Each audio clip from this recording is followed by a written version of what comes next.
Hello friends, this is Sakshi here. और आज हमारी तीसरी क्लास है चाइल्ड डेवलपमेंट एंड पेडागोजी की। आज हम पढ़ेंगे कोलबर्ग की थ्योरी के बारे में कि कोलबर्ग ने क्या बताया है, किस बारे में बात की है।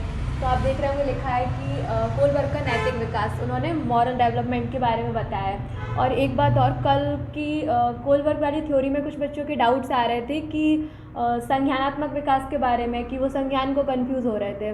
तो ऐसा नहीं है। प्याजे ने जो मेन मतलब यदि आपसे पूछा जाए कि संज्ञानात्मक विकास के बारे में बात किसने की है, तो आप प्याजे की थ्योरी फेमस है। बाकी कोलबर्ग ने भी, कोलबर्ग बोल रही हूँ, वाइगॉस्की ने भी संज्ञानात्मक विकास के बारे में बात की है।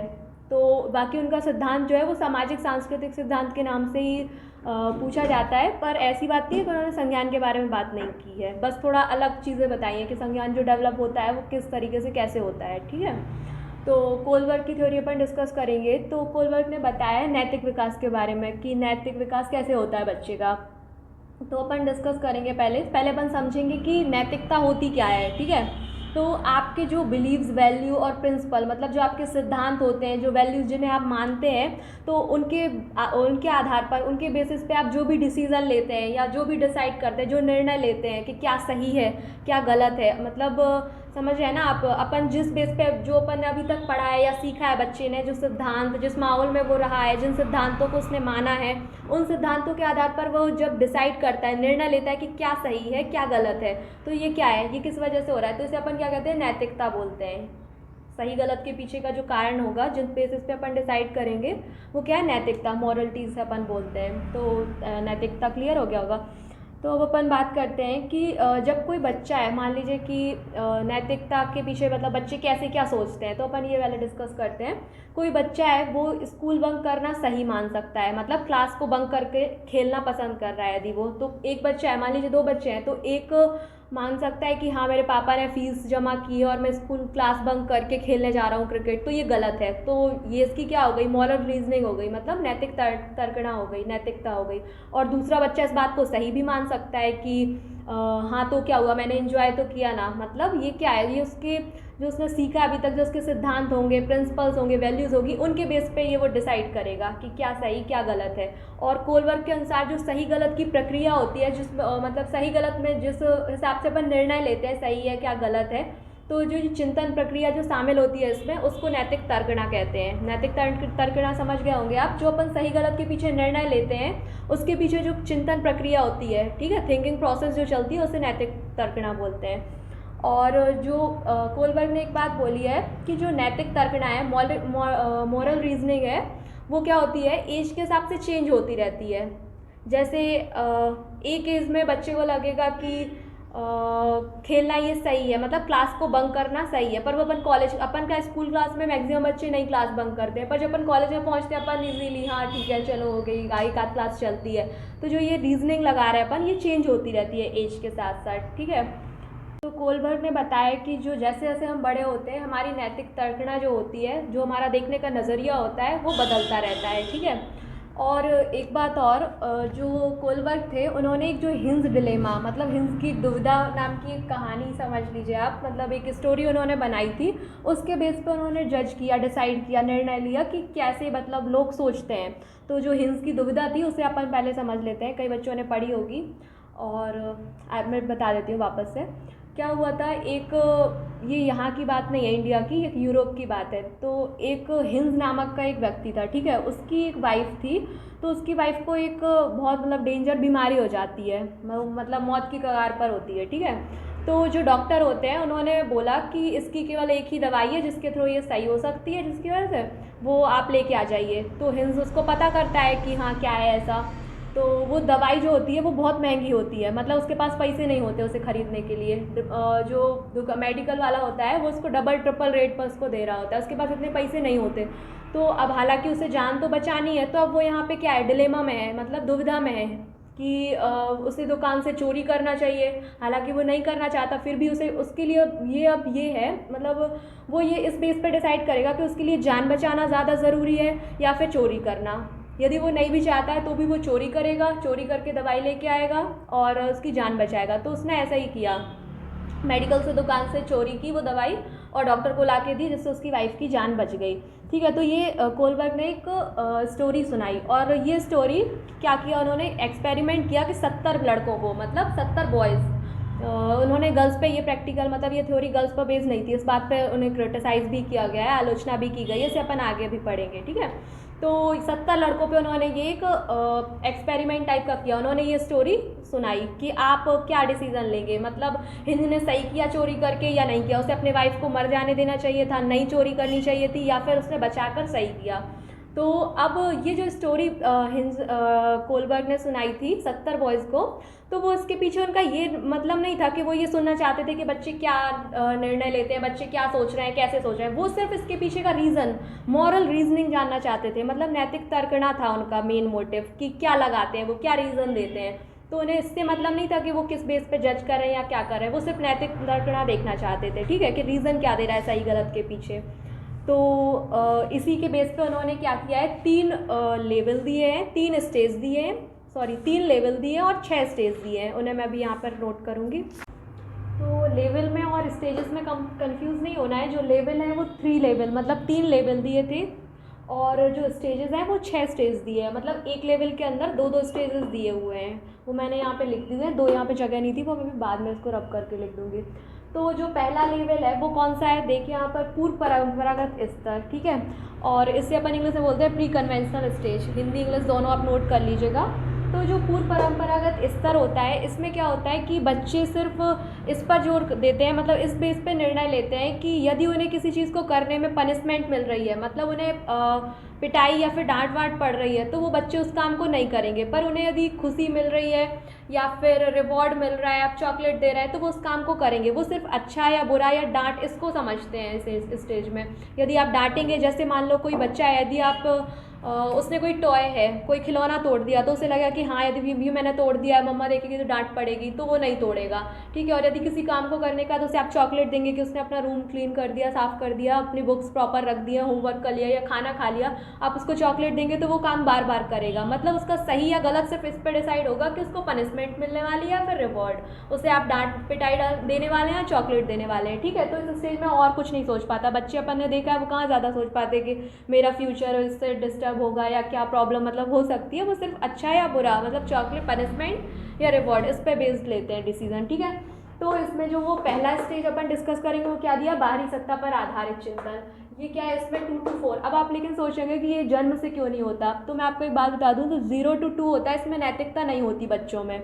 बच्चे नहीं समझते कुछ भी कि क्या रूल्स होते हैं, क्या रेगुलेशंस होते हैं, पुलिस वाले से क्या करना चाहिए, वो किसी को भी मार देंगे, किसी को भी कुछ भी, वो समझते हैं क्या, उन्हें नहीं पता होता। उन्हें ये सारी चीज़ें, मतलब नैतिकता होती ही नहीं है उनके अंदर, मॉरलिटी नाम की चीज़ कोई देखने नहीं मिलती है। कब, 0 to 2 ईयर्स। तो जो पहला स्टेज है वो बाहरी सत्ता पर आधारित चिंतन, ये कब से स्टार्ट होता है, 2 to 4 ईयर्स से स्टार्ट होता है। ठीक है, तो जो इस स्टेज है, जो इस स्टेज में बच्चा क्या है, सिर्फ इसी चीज़ पे बेस्ड डिसीजन लेता है, निर्णय लेता है कि उसे पनिशमेंट मिलेगी या रिवॉर्ड मिलेगा। यदि आप चोरी करना, आप बता दें कि चोरी करने पर यदि उसे डांट पड़ रही है, पापा के पर्स से यदि वो पैसे चोरी कर रहा है मान लो, या उसने किसी की चॉकलेट चोरी की, कुछ भी चोरी किया, तो यदि उसको चोरी करने के बाद डांट पड़ रही है तो वो चोरी नहीं करेगा। ठीक है, और यदि किसी काम को करने के बाद आप उसे रिवॉर्ड देंगे या आप चॉकलेट देंगे तो वो उस काम को बार बार करेगा। सेम वैसे ही क्लास बंक करने के लिए है, यदि आप उसको डांटेंगे कि नहीं क्लास बंक करना बुरी बात होती है, और आपको डांटेंगे कि नहीं और ये तुमने क्या किया, पिटाई पिटाई करेंगे अपन, तो वो बच्चा नहीं करेगा। लेकिन यदि अपन उसे कुछ नहीं, एंजॉय करने दे रहे हैं या चॉकलेट दे रहे हैं, बेटा बहुत अच्छा किया तुमने आज क्लास बंक किया अपनी, तो वो क्या है, वापस करेगा। तो मतलब पूरा पनिशमेंट और रिवॉर्ड पर चलता है उसका ये वाला स्टेज। तो यदि हिंद ने क्या डिसाइड किया है कि उन्होंने ये बताया है कि जो ये बाहरी सत्ता पर आधारित, मतलब इस स्टेज में यदि आप पूछेंगे बच्चे से कि हिंज की स्टोरी के बारे में, हिंज की दुविधा के बारे में, जो उसका डिलेमा अपन ने समझा ना कि उसकी वाइफ की तबीयत ठीक नहीं थी, चोरी की उसने, तो यदि आप बच्चे से पूछेंगे कि हिंज ने सही किया या गलत किया, तो वो क्या बोलेगा, रॉन्ग, गलत किया। क्यों बोलेगा वो, क्योंकि उसे पुलिस पकड़ के ले जाएगी, उसे ये दिख रहा है ना कि उसे क्या होगा, पनिशमेंट दी जाएगी पुलिस के थ्रू या किसी से भी, मतलब पनिशमेंट मिलेगी, उसने चोरी की है, तो वो क्या बोलेगा इस स्टेज में, चोरी करना क्या है, रॉन्ग है। ठीक है, ये रॉन्ग माना जाएगा। इसे आप लिख लीजिए, क्योंकि एग्जाम में डायरेक्ट आ सकता है कि जो पहला स्टेज है, मतलब कि बाहरी सत्ता पर आधारित चिंतन में मतलब फर्स्ट स्टेज में, या स्टेज का नाम भी दे सकते हैं, ये भी लिख सकते हैं एग्जाम में। तो इस स्टेज में यदि कोई बच्चा होगा या क्या डिसीजन लेगा, तो इसमें क्या होगा, वो चोरी करना गलत मानेगा। क्यों मानेगा? क्योंकि उसे पनिशमेंट मिलेगी, चोरी करने के बाद जेल हो सकती है। ठीक है, तो इस बेस पे ये बच्चे डिसाइड करेंगे। तो पहला लेवल हमारा क्लियर है, इसमें क्या पनिशमेंट और रिवॉर्ड, बस एक चीज़ मैटर करती है बच्चे के लिए। फिर दूसरा स्टेज पे आते हैं हम, क्या है, सहायक उद्देश्य अभिमुखीकरण। ये कब 4 to 7, इसकी एज वैसे पूछी नहीं जाती है, फिर भी आप लिख लीजिए, क्योंकि अब वर्ग 3 में कुछ भी नहीं हम प्रेडिक्ट कर सकते कि क्या पूछे क्या नहीं पूछे। तो इसमें क्या होता है, और हाँ, इसमें क्या होता है, ईगो सेंट्रिक होते हैं बच्चे, मतलब व्यक्ति केंद्रित होते हैं। इसमें जो भी डिसीजन होगा उसका व्यक्ति को केंद्रित होकर। तो इस स्टेज में क्या होगा, इस स्टेज में बच्चे को चोरी करने के बाद यदि चॉकलेट खा के उसे इंजॉय करने मिल रहा है, मतलब उसका इंजॉयमेंट पे होते हैं पूरे डिसीजन। यदि उसे इंजॉय करने मिल रहा है, बच्चा क्या होता, बिल्कुल व्यक्ति केंद्रित, उसे अपने मज़े दिखते। यदि बच्चे को चॉकलेट, पैसे चोरी करके चॉकलेट खरीद के खाने मिल रही है, तो वो उसे इंजॉयमेंट समझेगा, वो खुश हो जाएगा, उसे फिर और कोई मतलब नहीं है। तो वो चोरी करना क्या होगा, उसे सही सही लगेगा। मतलब कोई भी काम को करने के बाद यदि उसे खुशी मिल रही है, इंजॉय कर पा रहा है वो, तो उसे वो काम करना सही लगेगा। बस इतना उसको दिखता है, और कुछ समझ में नहीं आता। उसको खुशी होगी या फिर बुरा फील होगा। ठीक है, तो ऐसा होता है। जैसे बच्चे स्कूल नहीं जाना चाहते, उन्हें ये नहीं दिख रहा कि क्या होगा क्या नहीं होगा, स्कूल जाने से क्लास छूटेगी, होमवर्क करना होगा, डांट पड़ेगी, कुछ नहीं। खुशी मिल रही है यदि उन्हें, तो वो स्कूल जाएंगे, अदरवाइज वो रोएंगे, नहीं जाएंगे। ठीक है, तो पूरा क्या होता है, एंजॉयमेंट पे। और अपन क्या मतलब कैसे समझ सकते हैं इसे, इससे अपन देख सकते हैं कि जो चीज़ें मतलब स्टेज 1 में उसे गलत लग रही थी, स्टेज 1 में उसे मम्मी की डांट, मतलब डांट पड़ेगी, तो वो वर्क नहीं कर रहा था। लेकिन यदि उसे भी खुशी मिल रही है, तो चेंज हो गई ना उसकी रीजनिंग। उसी चीज़ से पहले उसको गलत लग रही थी, पर आज वो चीज़ उसे सही लग रही है, क्योंकि उसे इंजॉय करने, खुशी मिल रही है उसे इस चीज़ से। ठीक है, तो इस स्टेज में बच्चा क्या होता है, अपना आपसी फ़ायदा देखता है। एक और एग्जाम्पल मैं देती हूँ। मान लीजिए कि एक बच्चा है, ठीक है, उसे अपनी दीदी के बॉयफ्रेंड के बारे में पता चलता है, तो उसे ये चीज़ गलत लगती है। तो उस चीज़ को क्या होता है, वो मम्मी पापा को बताना चाहता है कि ऐसा ऐसा है। पर यदि उसने देखा कि दीदी के हाथ में मोबाइल है, या दीदी चॉकलेट या आइसक्रीम लिए हुए है, ठीक है, तो वो दीदी के पास जाके बोलेगा कि आप ये यदि आइसक्रीम दे दो तो मैं मम्मी पापा को कुछ नहीं बताऊंगा। तो यहाँ बच्चे को क्या देखा, आपसी फ़ायदा, बस उसे और कुछ नज़र नहीं आ रहा, सही गलत कुछ नहीं। तो इस स्टेज में बच्चे क्या करते हैं, अपनी खुशी या आपसी फ़ायदे के बेस पे ही डिसीज़न लेते हैं। तो यदि आप इस स्टेज, सेकंड स्टेज में हिंस के जो डिलेमा था, जो दुविधा थी, उसके बारे में भी क्वेश्चन पूछेंगे कि बच्चे से कि हिंद ने सही किया या गलत किया, तो वो क्या बोलेगा, उसे ये सही लगेगा। क्यों सही लगा, क्योंकि उससे उसकी वाइफ की जान बच गई। ठीक है, तो उसे खुशी दिख रही है, उसे ये नहीं दिख रहा कि बाद में उसे जेल हो सकती है या पुलिस पकड़ेगी या क्या, तो उसे ये कुछ नहीं दिख रहा, बस उसे खुशी, अपना फ़ायदा दिख रहा कि मेरी, उसकी वाइफ की जान बच गई, या उसकी माँ की, जो भी वहाँ पे था, उसकी जान बच गई दवाई चोरी करने से। ठीक है, और एक क्वेश्चन आता है कि बच्चा इसमें तर्क करता है कि आप मेरे लिए ये करो, मैं आपके लिए वो करूँगा। ये कौन से स्टेज में आता है, ये डायरेक्ट क्वेश्चन की लाइन है, ये सीटेट में या यूपी टेट के, मतलब किसी क्वेश्चन में ही आई हुई थी कि आप मेरे लिए ये करो, मैं आपके लिए वो करूँगा। ये कौन से स्टेज की विशेषता है, तो आप क्या टिक करके आएंगे, सेकंड स्टेज, सहायक उद्देश्य अभिमुखीकरण अवस्था। ठीक है, और इसमें क्या होता है कि जो बच्चा होता है वो टेट फॉर टैट, इंग्लिश में भी लिख के आ सकता है, टेट फॉर टैट स्टेज के नाम से भी जानते हैं अपन इसे। कौन कौन से नाम हो गए, देखो ये ज़रूरी है आपको इंग्लिश में करना, क्योंकि इंग्लिश में तो फिर भी इसका एक ही नाम होगा, पर जो आप हिंदी में देखेंगे तो आपको ये अलग अलग, आत्म अभिरुचि भी मिल सकता है, व्यक्ति केंद्रित भी मिल सकता है, सहायक उद्देश्य अभिमुखीकरण भी मिल सकता है। तो आप अच्छा होगा यदि आप इसे इंग्लिश में भी करते चलें। तो इसको टेट फॉर टैट की स्टेज से भी जाना था। टेट फॉर टैट का मतलब है कि आप मेरे लिए जो ये करो, मैं आपके लिए वो करूँगा, जैसे वो तैसा, जैसे अपन बोलते हैं, तो ये हो जाएगा। फिर अब नेक्स्ट आते हैं अपन पूर्व रूढ़िगत अवस्था, पूर्व परंपरागत अपन पढ़ चुके हैं, फिर आते हैं अपन परंपरागत पर। तो इसमें क्या होता है कि जो डिसीज़न लेते हैं बच्चे, इसमें ये आपसी व्यवहार, इसमें ये स्टेजेस के बेस पे ही लेंगे। तो पहला क्या इसके अंदर आ रहा है, लेवल का अपना सिर्फ नाम अपन को याद रखना है कि 3 लेवल होते हैं, और उसके अंदर दो स्टेज, सब स्टेज होते हैं। ठीक है, तो जो थर्ड स्टेज है, इसमें बच्चा क्या है नाम क्या है इस स्टेज का, अच्छे आपसी व्यवहार पर आधारित। ठीक है, इसमें क्या होगा, एज क्या रहती है, 8 से 10 साल की एज के ये बच्चे लगभग होते हैं। ये एज आपको एग्ज़ाम में या फिर अदर बुक्स में 1-2 साल ऊपर नीचे भी मिल सकती है, वैसे यही अक्सर मिलती है। तो इसमें क्या होता है, बच्चे अपने अच्छे व्यवहार पे के बेसिस पे डिसीज़न लेते हैं। जैसे कि आपको मैं बताऊं कि एक इस स्टेज में क्या होता है, मान लो कोई बच्चा है, वो अपने डिसीज़न अपने मतलब संबंधियों, परिवार और जो दोस्त हैं उनके बेस पे लेते हैं। मतलब जिनको करने से उसके संबंध, परिवार या दोस्तों से उसके रिश्ते अच्छे बनते हैं। ठीक है, इस स्टेज में बच्चा क्या होता है, अच्छा बनना चाहता है, अच्छा बनने की कोशिश करता है। अपन बोलते भी है गुड बॉय, हाँ इसलिए इसे गुड बॉय गुड गर्ल के नाम से भी जानते हैं। जैसे इसको टिट फॉर टैट आ जाता है ना, टिट फॉर टैट किस स्टेज को जानते हैं, कौन से स्टेज को अपन टिट फॉर टैट के नाम से जानते हैं, तो ये हो जाएगा सहायक उद्देश्य अभिमुखीकरण। पर जो good boy good girl orientation है वो कब आती है, वो थर्ड स्टेज में, अच्छे आपसी व्यवहार है। इसमें क्या होता है, बच्चा अच्छा बनने की कोशिश करता है। आपने देखा होगा अपन अक्सर बच्चे को बोलते हैं कि बेटा आप ऐसा करो, गंदगी मत करो, आप तो गुड बॉय होना, आप तो गुड गर्ल होना, गुड गर्ल रोती नहीं है। तो ये कौन से स्टेज की बात होती है, ये 8 to 10 ईयर्स में आती है और ये थर्ड स्टेज की विशेषता है। ठीक है, तो इसमें अपन एग्जाम्पल लेंगे, जैसे कि कोई बच्चा है, ठीक है, 3-4 दोस्त हैं, 2 दोस्त उसको बोलते हैं, थर्ड अपने तीसरे दोस्त को कि पापा के पर्स से चोरी करो, पैसे निकालो, उससे अपन चॉकलेट खरीदेंगे और अपन बॉल वगैरह खरीदेंगे, अपने टॉयज़ वगैरह खरीदेंगे। ठीक है, तो इस स्टेज में बच्चा किस बेस पे डिसीजन लेगा कि उसके रिलेशंस किससे कैसे हैं। यदि उसके दोस्त से अपने ज़्यादा रिलेशन थे, दोस्त से यदि वो बहुत क्लोज होगा, ठीक है, तो वो पापा के पर्स से चोरी कर लेगा। ठीक है, और यदि वो नहीं होगा, पापा के ज़्यादा क्लोज होगा या फिर पापा को ज़्यादा मानता होगा, तो नहीं, हाँ पापा को टेंशन होगी कि कहाँ गए पैसे, ETC सोचेगा। ठीक है, तो इस स्टेज में क्या होगा, बच्चा जो डिसीज़न लेगा वो अपने रिलेशंस के बेस पे लेगा कि उनके रिलेशंस उससे कैसे हैं। और एक और एग्जांपल ले सकते हैं, जैसे क्लास बंक करना है मान लो,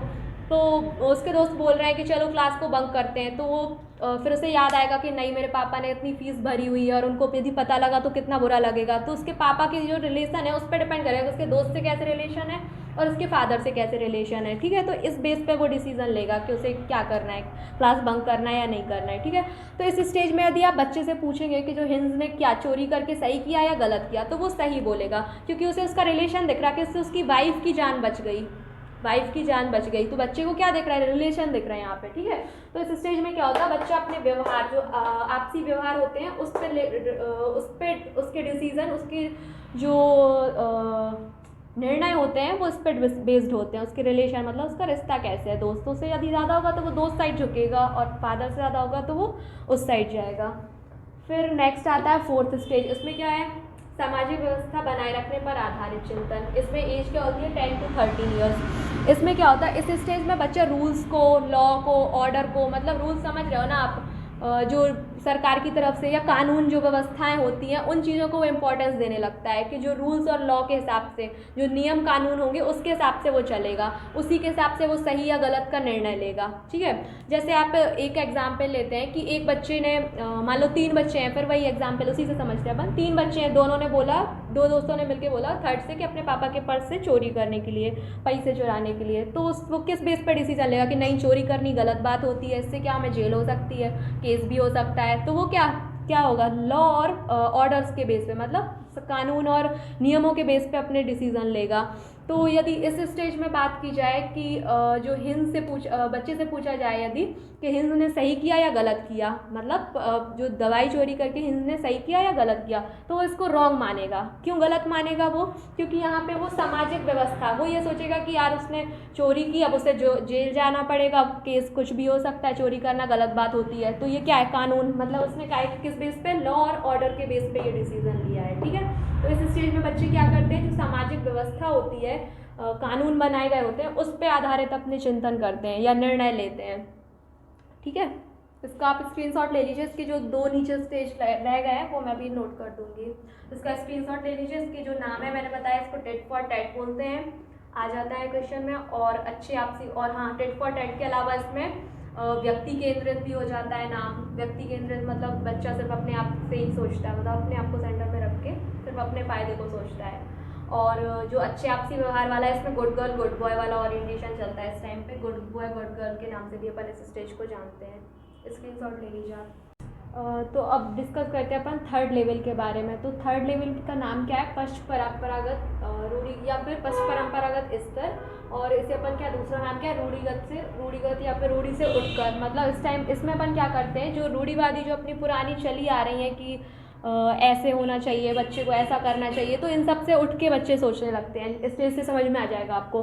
पहले स्टेज का, 5th स्टेज का नाम क्या है, मतलब 2 मैंने बताया ना, हर लेवल के अंदर 2 स्टेज मिलेंगे। तो 5th स्टेज का नाम क्या है, सामाजिक अनुबंध और उपयोगिता पर आधारित। यहाँ पे शायद आपको नहीं दिख रहा होगा तो मैं रिपीट कर देती हूँ। सामाजिक अनुबंध और उपयोगिता पर आधारित, ये कब आती है? 13 से 18 साल के बच्चों के में आने लगती है। तो इसमें क्या होता है, बच्चे जो होते हैं वो समाज के बारे में, मतलब जो लॉ और ऑर्डर्स होते हैं, कानून और नियम होते हैं, उनसे ऊपर उठ के सोचने लगते हैं। ठीक है, इन सब को भूल के वो अपने राइट्स, जो उनके अधिकार हैं, उनके बारे में बात करते हैं। कि क्या होता है, कई बार के जो लॉ और ऑर्डर्स होते हैं उनके नीचे अपने जो हक होते हैं, जो अपने राइट्स होते हैं, अधिकार होते हैं, उन्हें दबा दिया जाता है। तो इस स्टेज में क्या होता है, व्यक्ति क्या करता है, लॉ और ऑर्डर्स, कानून और नियमों को भूलकर अपने अधिकारों को ज़्यादा महत्व देता है। ठीक है, और सामाजिक अनुबंध को ज़्यादा महत्व देता। इससे मैं एक एग्जांपल से बताऊं, आपने देखा होगा कि जैसे कई जो सरकार के डिसीजन होते हैं उसके अगेंस्ट जाके अपन प्रोटेस्ट करते हैं, अपन हड़ताल करते हैं कि नहीं इसको हटाओ या ऐसा करो।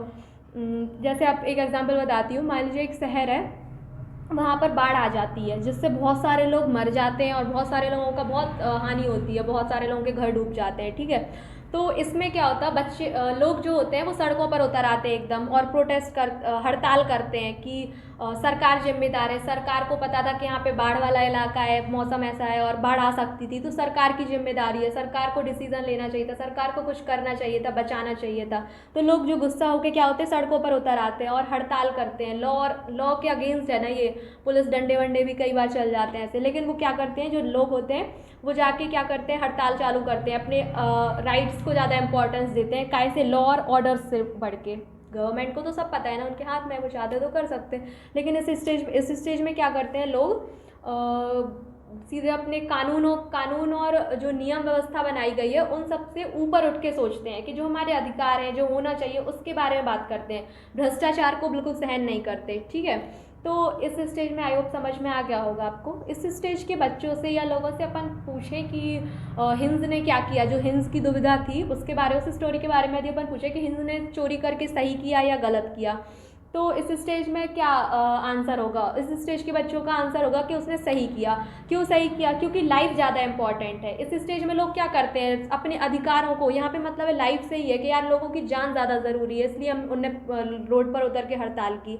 तो उस स्टेज में क्या होता है, इस स्टेज में उसे सही लगेगा, बच्चों को या लोगों को, इस स्टेज के लोग को सही लगेगा चोरी करना। क्यों? क्योंकि वो लाइफ को ज़्यादा, मतलब किसी की ज़िंदगी बचाना ज़्यादा कीमती मानते हैं लॉज से। ठीक है, इसके लिए यदि किसी की जान बचाने के लिए वो इस चीज़ पर निर्णय लेंगे कि यदि किसी व्यक्ति की जान बचाने के लिए हमें नियम कानून भी तोड़ना पड़े तो भी वो सही होगा। ठीक है, ये होता है, इसमें लाइफ को ज़्यादा इंपॉर्टेंस देते हैं और बजाय लॉ और कानून के फोकस नहीं करते हैं। ठीक है, तो इस स्टेज को आई होप समझ में आ गया होगा। सामाजिक जो अनुबंध होते हैं, उपयोगिता होती है, उस पर बच्चे सोचते हैं। 13 से 18 ये एज में इसमें आने लगता है। ठीक है, फिर अपन 6th स्टेज को डिस्कस करते हैं, सार्वभौमिक नीति सम्मत सिद्धांत। कब आता है ये? एबव 18, मतलब 18 वर्ष समथिंग के बच्चों में ये आने लगता है। इसमें क्या होता है, यूनिवर्सल प्रिंसिपल होते हैं ये। देखना, इस स्टेज तक जो लोग पहुंचते हैं वो अपने खुद के लाइफ के प्रिंसिपल बना लेते हैं। ठीक है, वो अपनी खुद, मतलब जो उन्हीं प्रिंसिपल पर वो चलते हैं। इस स्टेज में हालांकि बहुत ही कम, मतलब रेयर, जैसे कि महात्मा गांधी है और मदर टेरेसा थी, ऐसे ही कुछ लोग ही इस स्टेज तक पहुंच पाते हैं, सब कोई नहीं पहुंच पाता। जैसे अब्राहम मास्लो का सिद्धांत है ना, तो उसमें क्या है, सेल्फ एक्चुअलाइजेशन जो होती है, आत्मसिद्धि की अवस्था, उसमें हर कोई नहीं पहुंच सकता। ठीक है, वैसे ही सेम इस स्टेज की बात की गई है कि इसमें हर कोई नहीं, जैसे महात्मा गांधी। इसमें होता क्या है, ये है कि इस स्टेज में जो लोग पहुंचते हैं वो अपने खुद के प्रिंसिपल बना लेते हैं, मतलब अपने खुद की ज़िंदगी में, लाइफ में अपने खुद के सिद्धांत बनाते हैं और उन्हीं पे अपनी लाइफ चलाते हैं, खुद से एक्सपीरियंस करते हैं। इस एज में क्या होता है, मतलब इस स्टेज के लोग क्या होते हैं, खुद एक्सपीरियंस करके, उनकी बहुत ज़्यादा एक्सपीरियंस हाई होते हैं, खुद एक्सपीरियंस करते हैं, हर चीज़ का अनुभव खुद लेते हैं और डीप थिंकिंग होती है उनकी। ठीक है, बहुत गहरी विचार क्षमता होती है। इस स्टेज पे हालांकि बहुत ही रेयर है, मतलब बहुत कम लोग पहुंच पाते हैं। जैसे कि महात्मा गांधी है, उन्होंने हमेशा सत्य और अहिंसा के बारे में बात की है, उसी को सपोर्ट किया। उनका ये क्या प्रिंसिपल था ना, उनने अपने जीवन में खुद ये नियम बनाया था कि नहीं, मैं सत्य और अहिंसा के मार्ग पर चलूँगा। अपन ऐसे कहीं चल पाते हैं, अपन थोड़े से में फिर बहक गए, होता है ना, तो बहुत कम, मतलब महात्मा गांधी ऐसे थे जिनने अपने सोचा था कि कुछ भी हो जाए, अंग्रेज कुछ भी करें, मतलब मार भी दिया, उनकी जान भी चली गई, लेकिन उन्होंने क्या किया, सत्य और अहिंसा का मार्ग नहीं छोड़ा। तो ये क्या था, उन्होंने अपना सिद्धांत बनाया था ना अपने जीवन में कि मैं अपने ये सिद्धांतों को नहीं भूलूंगा, अपने जीवन में कुछ भी परिस्थितियाँ आ जाएं मैं, लेकिन अपने इन सिद्धांतों से पीछे नहीं हटूंगा, सत्य और अहिंसा का ही मार्ग चुनूंगा। ठीक है, और मदर टेरेसा थी उन्होंने अपना ना सोच के लोगों की भलाई के लिए इतना काम किया। तो हर कोई नहीं पहुंच पाता। तो इस स्टेज में यदि पूछा जाए कि हिंस ने सही किया या गलत किया, तो इस स्टेज में क्या होगा, इस स्टेज में हिंस के लिए यदि पूछा जाएगा तो वो लाइफ ज़्यादा इंपॉर्टेंट, लॉ ऑर्डर और सारी चीज़ें, चोरी वोरी ये सारी चीज़ें सब अलग ही हो जाएंगी। पर उसके लिए जो सिद्धांत होगा, मतलब चोरी हर हाल में उसके लिए या तो गलत या सही, ये कुछ नहीं, लाइफ ज़्यादा इंपॉर्टेंट मानी जाएगी। ठीक है, और आई होप अब ये थ्योरी क्लियर हो गई होगी, आपको समझ में आ गया होगा। यदि आपको कुछ समझ में नहीं आया तो आप पीछे करके देख लीजिएगा, बैकवर्ड करके, क्योंकि हो सकता है स्पीड आपको ज़्यादा लग रही हो। मैंने सारा कुछ अच्छे से क्लियर किया। यदि फिर भी कोई डाउट हो तो आप नीचे पूछ सकते हैं। अब इस थ्योरी के बारे में कुछ इंपॉर्टेंट पॉइंट डिस्कस कर लेते हैं, आप नोट कर लीजिएगा।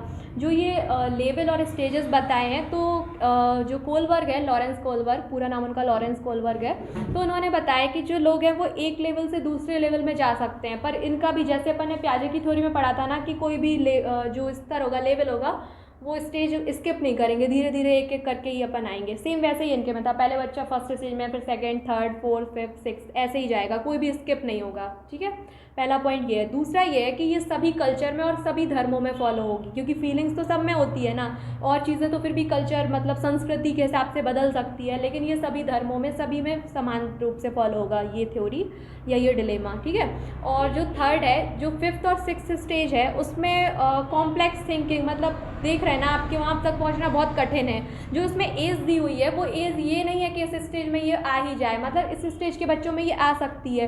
हालांकि उसमें जैसे 18 दिया था सार्वभौमिक अवस्था, वो कई देखो महात्मा गांधी, मतलब कितने बूढ़ों बूढ़ों में भी नहीं आती, इंसान मर जाता है पैदा होने के बाद, लेकिन वो नहीं आ पाती है कुछ लोगों में। ठीक है, तो ऐसा नहीं है कि उसी एज के हिसाब से चलेगी, क्योंकि जो फिफ्थ और सिक्स स्टेज है वहाँ तक पहुँचना बहुत मुश्किल होता है, बहुत कम लोग ही पहुँच पाते हैं। सिक्स स्टेज में तो मैंने जैसे आपको बताया है कि महात्मा गांधी, मदर टेरेसा, कुछ ही है जो पहुँच पाए हैं, नेल्सन मंडेला वगैरह, कुछ लोग ही पहुँच सकते हैं, हर कोई नहीं उस लेवल को पहुँच पाता है, जैसे कि अब्राहम मैस्लो की सेल्फ एक्चुअलाइजेशन में नहीं पहुँच पाते हैं। फिर अब जैसे कोई भी थ्योरी देते हैं, कोई भी साइंटिस्ट, मनोवैज्ञानिक है, कोई भी थ्योरी देते हैं तो उन्हें क्रिटिसाइज़ भी किया जाता है, उनकी आलोचना भी की जाती है, कुछ ना कुछ उसके ड्रॉबैक भी होते हैं, तो इसका भी अपन डिस्कस कर लेते हैं, क्योंकि ये भी वर्ग 1-2 में कुछ पूछे गए हैं कि आलोचना किस बेस पे की गई है। तो लॉरेंस कोलबर्ग की आलोचना की गई है कि इन्होंने जो अपनी रिसर्च की थी वो 70 बॉयज़, मतलब जो 70 लड़कों को हिंस का डिलेमा, जो हिंस की जो दुविधा थी वो सुनाई ना उन्होंने, तो वो 70 बॉयज़ पर ही, 70 लड़कों पर ही उन्होंने डिस्कस किया था, और उन्हीं के बेस पे उन्होंने ये थ्योरी दी थी।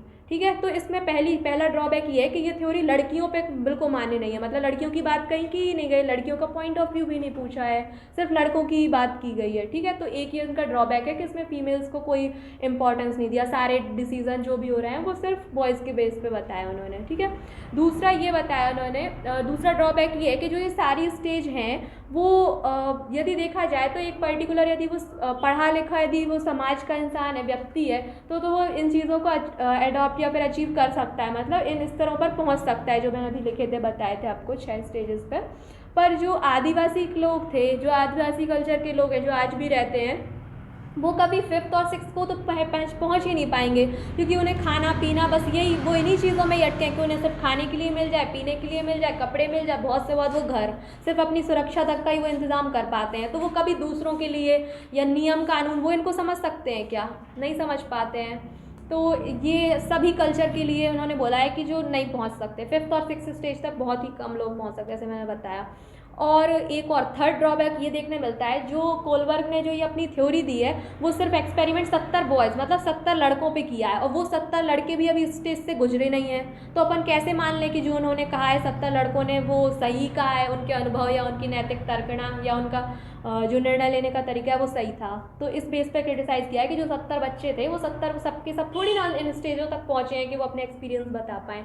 तो ये 3 ड्रॉबैक्स बताए हैं। अब मैंने पूरी थ्योरी कंप्लीट कर दिया, फिर भी आपको यदि कोई डाउट हो तो आप कमेंट्स में मुझसे पूछिएगा। मैं आपको जब इस थ्योरी के MCQs कराऊंगी, कुछ ऑब्जेक्टिव क्वेश्चंस कराऊंगी, तो उसमें क्लियर कर दूंगी आपके डाउट्स। आई होप आपको समझ में आया होगा अच्छे से, और जो भी क्वेरीज हो वो आप कमेंट सेक्शन में मुझे बताइएगा, जो भी इम्प्रूवमेंट चाहते हो। Thank you.